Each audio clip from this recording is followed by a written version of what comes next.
দিন যাকাত দিন ধনী গনি এই মাহে রমজানে, এই মাহে রমজানে। আসসালামু আলাইকুম ওয়া রাহমাতুল্লাহি ওয়া বারাকাতুহু। আলহামদুলিল্লাহ ওয়াসসালাতু ওয়াসসালামু আলা রাসূলিল্লাহ ওয়া বা'দ। প্রিয় দর্শক, আপনারা যে যেখানে আছেন, যে যেখানে বসে দেখছেন আমাদের এই অনুষ্ঠান নগদ ইসলামিক যাকাতের বিধান, আপনাদের সকলকে জানাচ্ছি অনেক অনেক প্রীতি ও শুভেচ্ছা। প্রিয় দর্শক, নগদ ইসলামিক যাকাতের বিধানে অনুষ্ঠানে আমরা গুরুত্বপূর্ণ কিছু টপিকস নিয়ে আপনাদের সাথে কথা বলে থাকি। আজকে একটি গুরুত্বপূর্ণ এবং অনেকটা অপরিচিত শব্দই মনে হবে শোনার পরে, সে বিষয়টি নিয়ে আমরা কথা বলছি। সেই বিষয়টি হলো অসুর। এই অসুর আদায় করার দ্বারা গ্রামীণ জীবনে এর কি প্রভাব পড়তে পারে। কিন্তু এই যে কথাটি বললাম, এটা হয়তো আপনারা অনেকেই হয়তো নতুন শুনে থাকতে পারেন। তো আগে আমরা বোঝা দরকার, আমাদের জানা দরকার যে অসুর কি জিনিস। অসুর মানে হলো 1/10, 10 ভাগের 1 ভাগ, অর্থাৎ কৃষিজ পণ্য। আপনারা বুঝতেই পারছেন, অর্থাৎ কৃষিজ পণ্য যেটা আমরা নিজেরা ফলাই। যেমন যেই মৌসুমে যেটা হয়, যেমন সবজি মৌসুমে মৌসুমে টমেটো, তরমুজ, বাঙ্গি, খিরাই, শশা, কাঁচামরিচ, পেঁয়াজ, রসুন, হলুদ, ধনিয়া, এইসব পণ্য, ধান, চাল, গম, ভুট্টা, যেখানে যেটা হয়, এবং এই সমস্ত পণ্যগুলো নিজেরা উৎপাদন করি। এই উৎপাদিত পণ্যের যেই যাকাত, এই যাকাতটাকে বলা হয় অসুর। এই অসুরটা কখন দিবেন? এখানে দুইটা অবস্থা। এই সম্পত্তিগুলো যখন আমাদেরকে ফলাতে হয়, যেমন ধানের ক্ষেত্রে আমাদের পানি সরবরাহ করতে হয়। এই ধানের ক্ষেত্রে আমরা দেখেছি পানি সরবরাহের দুইটা রাস্তা। স্বাভাবিক জলাধার থেকে পানি পাই, নদী কিংবা পুকুর কিংবা নালা থেকে সরাসরি ক্যানেল করে দিয়ে আমরা ধানের যেই ক্ষেতগুলো আছে সেখানে আমরা দিয়ে দিই।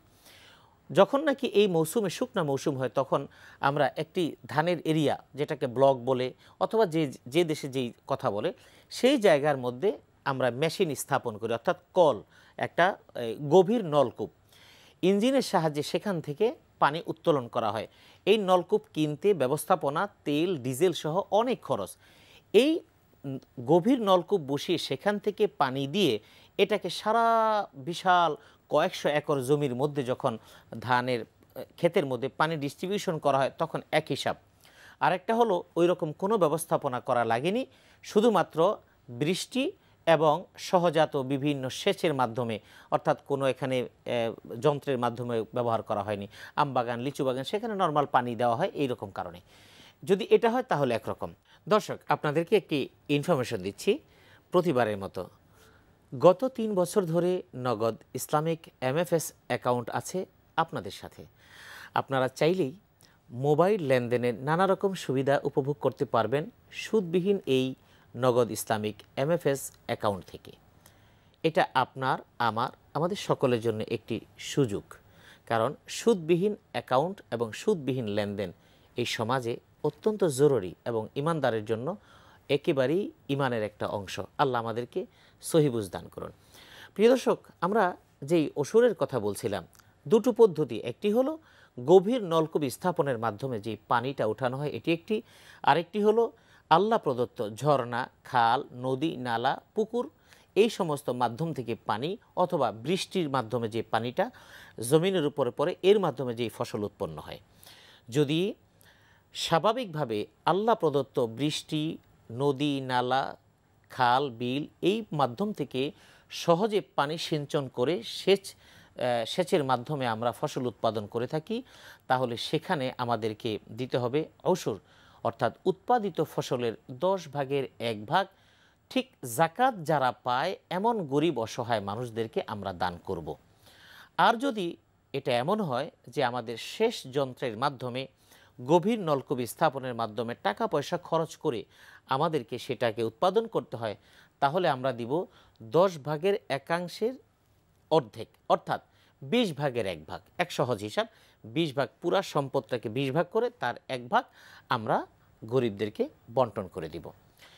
কিন্তু আমাদের একটু প্রশ্ন, যে এই সম্পদের কতটুকু পরিমাণ সম্পদ হলে, কৃষিজ পণ্য হলে আমি যাকাত দিব?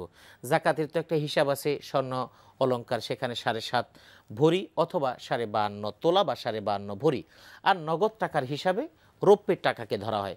কিন্তু কৃষিজ পণ্য সেখানে আমরা কোনটা ধরবো? এটা হলো কৃষিজ পণ্যের পরিমাণটা নির্ধারণ করা হয় সেখানে 653 কিলোগ্রাম, যেটা আমাদের দেশীয় হিসেবে যদি ধরি তাহলে সেক্ষেত্রে 650 কেজি।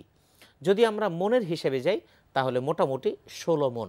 অর্থাৎ আমার আম বাগানের আম যদি 16 মণ হয়, লিচু বাগানের লিচু যদি 16 মণ হয়, আমার ধান ক্ষেতের ধান যদি 16 মণ হয়, এই রকম টমেটো, তরমুজ যা কিছু হয় এটা যদি 16 মণ হয়, তাহলে সেই 16 মণ পণ্য থেকে শেষ যন্ত্রের মাধ্যমে টাকা পয়সা খরচ করে যদি করা হয় ওটার মাধ্যমে, তাহলে সেখানে 20 ভাগের 1 ভাগ আমরা জাকাত দিব। যদি সেটা না হয় তাহলে 10 ভাগের 1 ভাগ আমরা জাকাত দিব। প্রিয় দর্শক, আমরা এই বিধানগুলো পালন করার চেষ্টা করব। এটা অবহেলিত একটি বিধান, এটা আমরা গ্রামের মানুষের কাছে পৌঁছে দিতে পারিনি। আপনাদের মাধ্যমে আমরা জনগণের কাছে পৌঁছে দিতে চাই যে অর্থাৎ কৃষিজ পণ্যেরও জাকাত দিতে হয়, সেটার নাম আসর। প্রিয় দর্শক, আপনারা দেখছিলেন নগদ ইসলামিক জাকাতের বিধান। এই অনুষ্ঠান নিয়ে আবারও আমরা আপনাদের সামনে উপস্থিত হব ইনশাআল্লাহ। আজ এখানে এতটুকুই, আজকে বিদায় নিচ্ছি। আপনাদের জীবন সুন্দর হোক, আপনাদের জীবনটা স্বাচ্ছন্দ্যময় হোক, এই প্রত্যাশা এবং দোয়া রেখেই আমরা আজকের মতো এখানেই বিদায় নিচ্ছি। আল্লাহ হাফেজ। আসসালামু আলাইকুম ওয়া রাহমাতুল্লাহি ওয়া বারাকাতুহু।